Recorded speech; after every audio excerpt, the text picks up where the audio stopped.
Well, hello, everyone, again.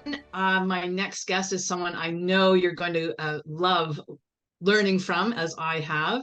Melitta, this is Melitta Campbell, and Melitta is a multi-award-winning business coach, often referred to as the value whisperer, thanks to her ability to help her clients identify, communicate, and sell their true value without the need for loud or icky marketing tactics.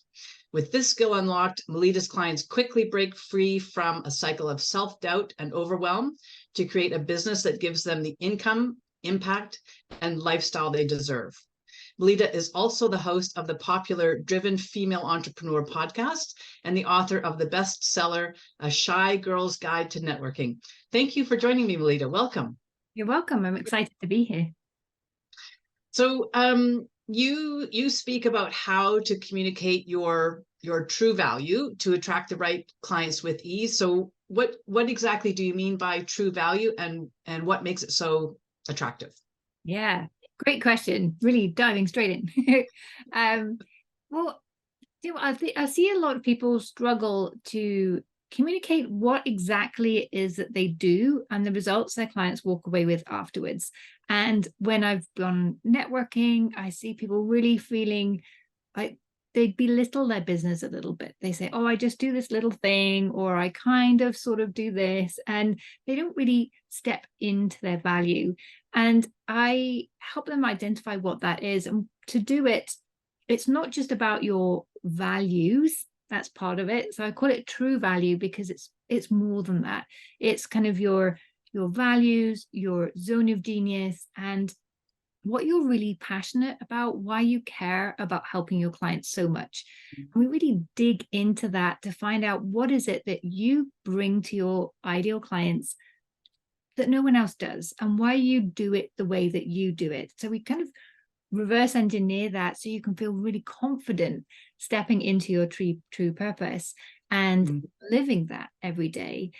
But because we first work on who your ideal clients are, then we can make sure that what you're presenting to them is everything that they're going to think, oh my gosh, I need that, which is what we really want them to say. And we can start to present ourselves in a way that's much more natural because it's just focused on what they want and need. So we're not trying to do a hard sell at all. We can just use nice examples and a very much more conversational way of presenting what we do.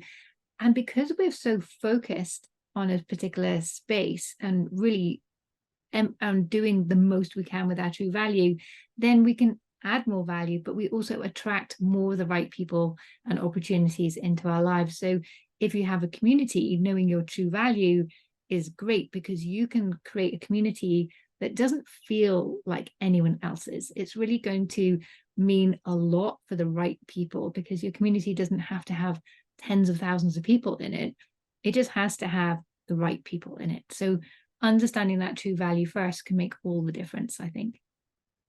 Do you find when you're working with clients, they may have an idea, say you're working with other coaches, for example, they have an idea who their ideal clients would be, but once you do the work with them to understand better their own true value, could their idea about their ideal client then shift? Perhaps their idea was not really that accurate, and then it needs to change. Yeah, and sometimes it shifts, but a lot of the time it deepens. So they just have a much deeper understanding of who their ideal clients are and how they can really add value to their lives. So, for example, I had a client, she's a teacher. She teaches kids to read in English. And so that's how she was presenting herself. But she was then competing with every other English teacher. And I live in an area where French is the local language. So there were a lot of people who were just moms that were reading with kids, or, there was a whole range of people offering these kind of services. But when we really dug into her true value, she doesn't teach kids to read. She co-creates lessons with them so they understand how they learn. She helps them to love learning and applies that to their English. So they walk away not just learning English, but discovering their passion, discovering how learning works, and therefore their schoolwork also improves. So once she Mhm. started to communicate that, I mean, that's what she's really offering. And to parents, the right parents, then they would like, well, where do I sign? She's like, Yeah. I'm just signing up. They're not even asking me the price, and I'm not even selling myself. And that's really the difference when you understand what it is that you're really doing and why you care about doing it a certain way.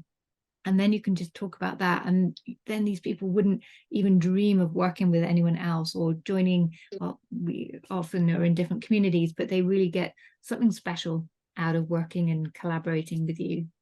Yeah.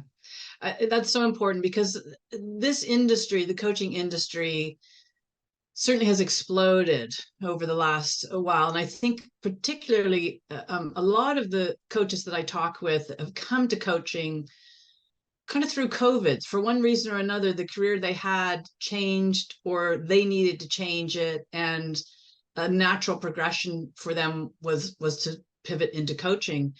Um, so I think there can be a lot of pressure for people to feel, how do I stand out in this field of thousands, tens of thousands, perhaps more than that, when there are so many others doing the same thing? And so this is where the real impact of the work you do comes in, because it's about tapping into it. It sounds to me what you're talking about is getting really to the core of what each of us has to offer the clients that we work with. And it's not going to be the same. What I offer is not the same as what you offer or what the next person offers. And you help to unlock that.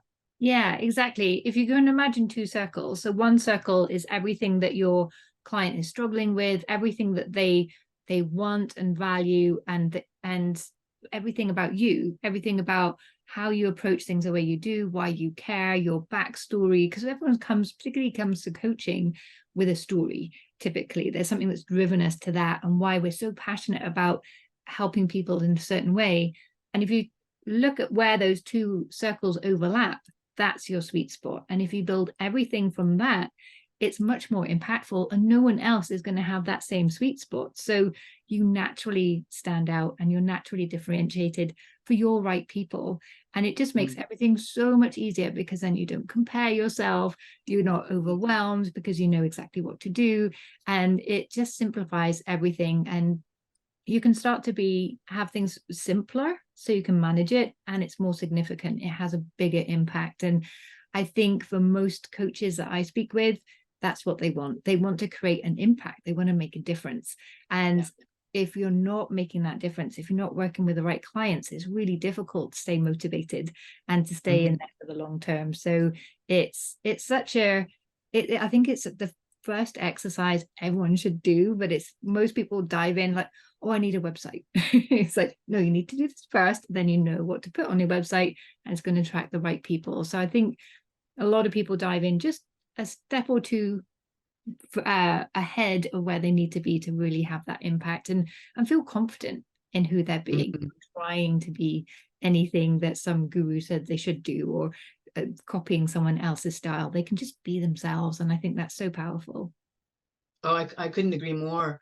So once you've brought a client to the point where she or he or they, I'm not sure if you work with just women coaches, women clients, but the person understands very clearly true value.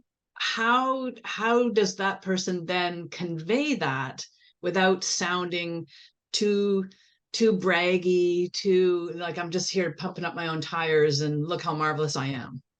Yeah, I think that's a big fear that holds back a lot of particularly coaches, because they are in this heart space area. They really care, so they don't want to make it about them. They don't want to be seen as braggy or pushy.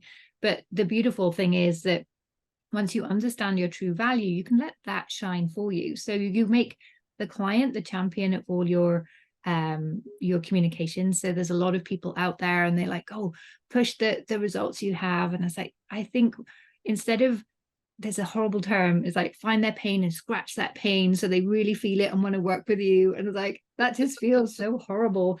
I much prefer, and I advise my clients, be your client's champion. Like, just think, what would they thank you for today? What can you share today to help them with a challenge that they're having in a way that only you could. So you can start to demonstrate your value by through the experience that you're creating them. And your community is a wonderful space where you can do this. You can create something very special, very high value. If we look at that teacher I was mentioning earlier, what she did was she created a community of parents, because she works in an area where there's a lot of expats. There were lots of parents who were struggling. They didn't have a network. They didn't know where to go to for information. So once a month, she stopped all her other marketing, which is costing her a fortune, and just bought a whole pile of croissants, made everyone coffee, and invited an expert speaker on some form of parenting. So she was showing like that she cared, she understood their struggles, she made this space for them so that they could have these connections. Plus, she was building a community and partnerships with these other parenting experts who would then recommend her. So it suddenly became really easy, very natural, and she was showing her true value without it being all about her. In fact, it was all about her clients, and they felt that. So her clients really stay with her long term now. And she charges 3 times more than anyone else in the region, but she's always booked out and got a wait list. So once you understand your value, it's not about being bragging, but living that. And people really feel that. And you can use your client stories to show that as well. And there's lots of ways we can show the results we get afterwards, which gives people hope that it's possible for them. So this is where you are. This is where you want to be. These people have done it, and these are the steps they took to get there. So you can start to show your system, give them that sort of roadmap and that hope. And it's not all about you, it's all about them and their experience. It sounds like communicating one's true value is really about authenticity. And you know, that example you gave about the woman who bought all the croissants, and then everyone came, they probably really felt that this someone is operating from a very genuine level, from a very genuine, authentic place. And then the attracting the right people just happens naturally, as you say. So it's very beautiful. And there's a kind of softness to that, I think, that doesn't exist when we think about sales, when we think about that kind of sort of salesy side of things. Exactly. But that only comes when you kind of take that step back to say, well, how can I create value? What do they really need? And what is something that I can offer that perhaps no one else can? So that creating that community the way that the teacher did, there was no one else could do that because they didn't have the space. They hadn't really taken the time. They didn't have the network. They didn't care. Well, not that they didn't care enough, but they didn't have the network of other parenting experts, because she was so plugged into this community, because she really did care about keeping her knowledge up to date. So it was something so easy for her, but so impactful and valuable for her clients, that I think once we find that sweet spot, everything that we do feels easy. And you say it feels authentic, you know, it feels comfortable. This is us. This is me just being me, just to help you. And then that's a natural way of selling, because then, as you say, people can't imagine going to anyone else because they can see how much you care about helping them. Yeah, that's so true. So, Melitta, you've written this book, The Shy Girl's Guide to Networking. Were you a shy girl? Was that the impetus for writing the book? Yeah, absolutely. I was terrified at networking. I was terrible at it until I moved to Switzerland. And then I didn't know anybody. And everything here is done through networking. So I had to start networking. I was awful. Then I discovered I read so many books, but they didn't really cover the mindset. They didn't cover the fact that I was terrified walking into a room and just felt out of place. And mostly that's all in your mind. So I created my own system, which worked brilliantly. And then I got asked to talk about networking because I became known for my network. So when I stood on stage and I titled it A Shy Girl's Guide to Networking, people were like, but you're not shy. So it was a complete transformation. And that was kind of my introduction to mindset as well, because I kind of stumbled across it, and then people were pointing out, but this is all about mindset. And it's like, what's that? So I put the book together because I was being asked to speak about it a lot, and I thought, well, I'd love to share this knowledge with the rest of the world and share my frameworks and things with that. So yeah, but I think one part of what really helped me was understanding my true value. So I could I think the biggest question that was always my stumbling block, and I hear it is one of my most popular talks, is how to introduce yourself at a networking event. Because when people say, what do you do? That's the point we're like, well, we know we're going to be asked that question a lot. And yet we don't have a really nice answer because, as we were saying earlier, it feels a bit braggy or pushy and, oh, I'm amazing. But once you know your true value, you can kind of share the stories and a bit more like, well, people, I don't know if you have ever struggled seeing that, like, communicating what it is you really do and how great you are is really difficult for most people. And then it starts a conversation like, oh yeah, and they can tell you a story. It's like, well, that's what I come in. And so, and then you can just share a story. It's not braggy, it's more conversational. So I think this true value really helped with the networking side of things too. The two kind of go hand in hand, I think. Yeah. So once one understands one's true value, even so, there can be some nervousness about going and speaking somewhere, going to a networking event. I'm sure there will be people watching this interview that will feel a little bit sweaty just when that topic comes up in our conversation.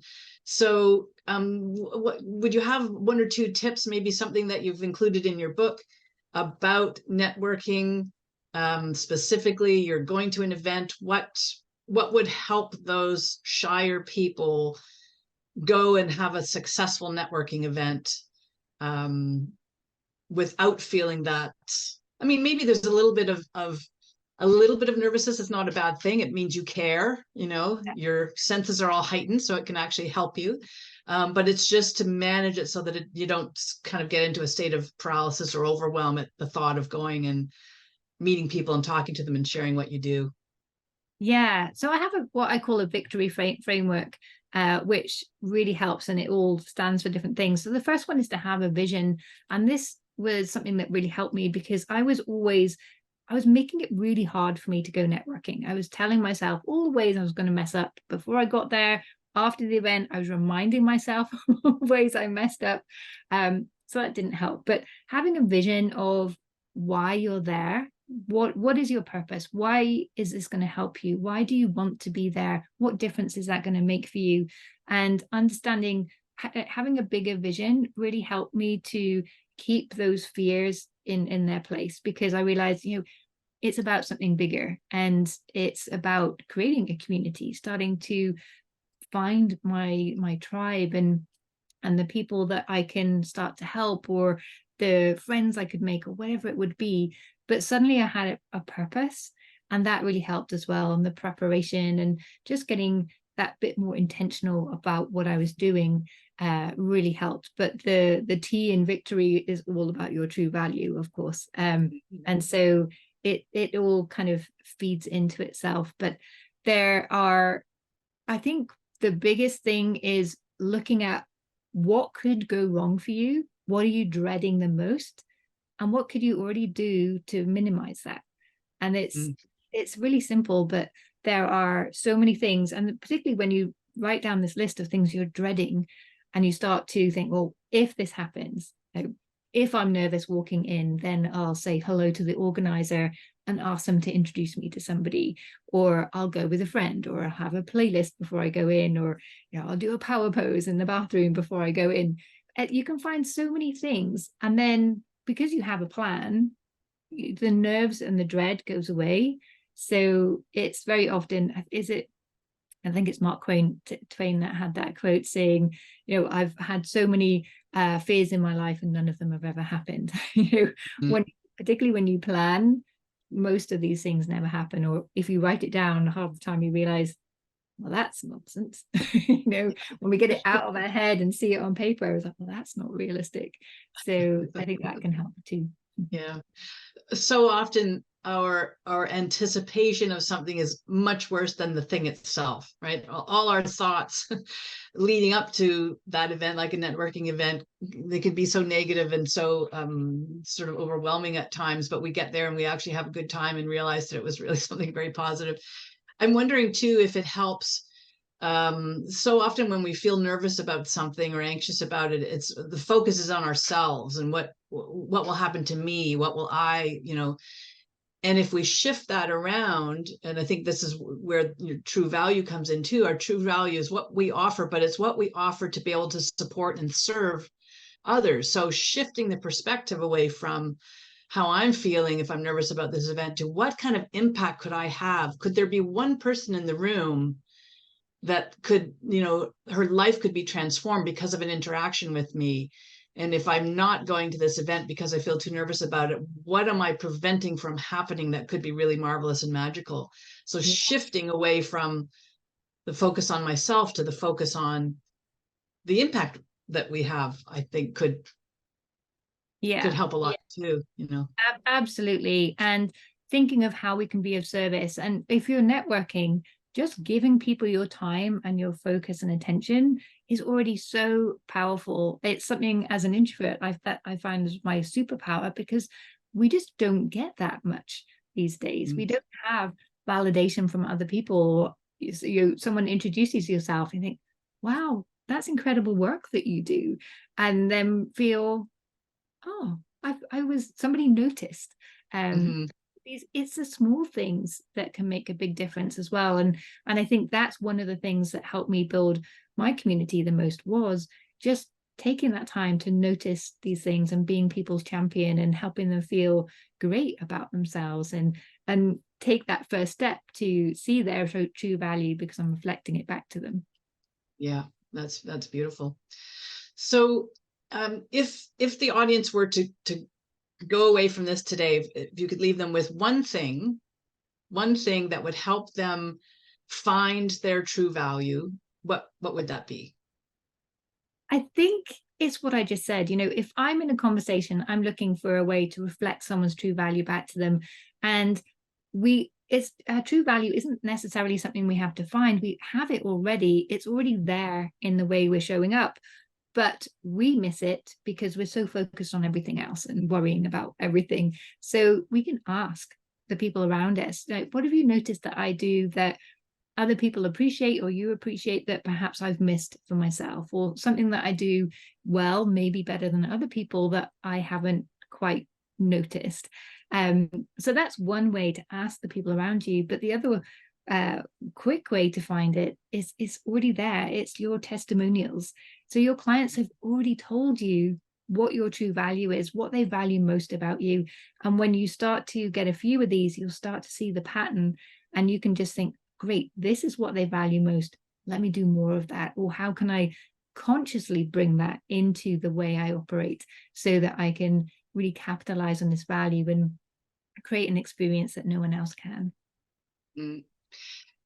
You touched on asking people around us, and that's an exercise I've had clients do before as well. Say 10 people, 12 people who know you well, and just ask them a few questions, a short kind of questionnaire, maybe 3-4 questions. Just what are the strengths that you see in me? And I know some of them, when I've suggested this for clients, they felt a little bit weird about doing that even. And that's sort of revealing that they do feel that. But what they get back is often, sometimes they can be really surprised. Sometimes they come away feeling really great about, because they realize, oh yeah, I do that. Yes, I do those things. And yeah, that's okay. And it's not about puffing up the ego again. It's really just about recognizing that we all do have gifts. We all have strengths. We have genuine value. And it's our job to share that. It's our job to share that. And if we can have an impact on others and make a difference in their lives, then truly, what's better than that? Yeah, exactly. And actually, that's how I became the value whisperer, because this is work I've been doing my entire career, but I hadn't recognized that until perhaps like 2 or 3 years ago, when a client fed it back to me, and I was like, oh. And he's like, the way you teach me to present myself and market my business and communicate, it feels like, instead of like banging a drum like everyone else is teaching me to do, I'm just there by my client's side, gently whispering the value, helping them feel great every step of the way. And that feels so wonderful. And I was like, oh, that's really interesting. And then like other clients were starting to say the same sort of thing in their testimonials. So it helped me see well, that's what I'm helping people do, find their true value. So then they have that self-belief and the confidence that they can make that everything else happen. And then understanding your true value makes everything easier as well. But once you believe in that, believe in yourself, then those two is just such a powerful combination. So yeah, so it was this exact exercise that got me to share the true value side of things, and to realize, well, that's it, that's the thing. Yeah. And I would imagine it could also help someone really niche down as well. If a lot of feedback that we're getting from clients through testimonials or just conversations, if there are themes and patterns that show up, which there tends to be, then that can be a clue, because we, you know, every coach will tell us that the niche down, niche down, niche down. New coaches tend to think they want to be all things to all people and end up being really sort of nothing to nobody. And so the more we can niche, and that can come from that sort of exercise where, or just looking through testimonials and say, okay, well, these are areas that I really support my clients with well. And so I'm just going to really look at that and focus on that specifically to help them. And this is one side of niching that I'm quite passionate about, because so many people do quite a sort of surface level exercise with their niche, and they're like, well, you know, it's women age 50 in this area or looking for this, you know, and it doesn't really tell you anything about the person. But No. once you start to understand, if you can niche it around a result, so something specific that you offer, and you rightly say, you know, you can start to see the patterns in your testimonials. Oh, this is what people appreciate most. Let me see, how can I focus on that? But then who gets the most benefit from that result? And then you can start to niche around that. Because, you know, if you go to a Tony Robbins event, he hasn't got middle-aged women or 30-year-old men. He's got everybody, but they're all looking for a specific result. They're all looking for that intense experience, that rapid that outcome, that they'll walk away feeling a bit different or having noticed something else in this big, like, high energy event, you know. And that's what he offers. It's life coaching, but in a very specific way. So it's a result and it's experience, and that's what he's niched around. So yeah, absolutely, we can find that true value and make that our niche. Yeah, perfect. Well, Melitta, this has been wonderful. I've so much enjoyed talking with you and learning more about what you do. And you have a beautiful freebie gift for everyone. So would you like to share what that is now? Yeah, so this true value, it's a process. It's not something that we can just come up with instantly. So I've created a free training. It takes you through the 3 big steps and the first, how to start making that work for you, so that you can communicate your true value, you can start to sell without selling, and understand how to get out there in a way that, as you say, it's authentic, it's not braggy at all. So that training is available at my website, melittacampbell.com/training. Perfect. Thank you so much. And thank you for taking the time to have this conversation with me today. It's been so illuminating. I love your energy. It's interesting that you made reference to Tony Robbins, because to me, you're on such opposite sides of the spectrum energetically, and yet you are equally impactful and equally share your true value. So I thank you for that. Thanks, Kip. I've really enjoyed this conversation too.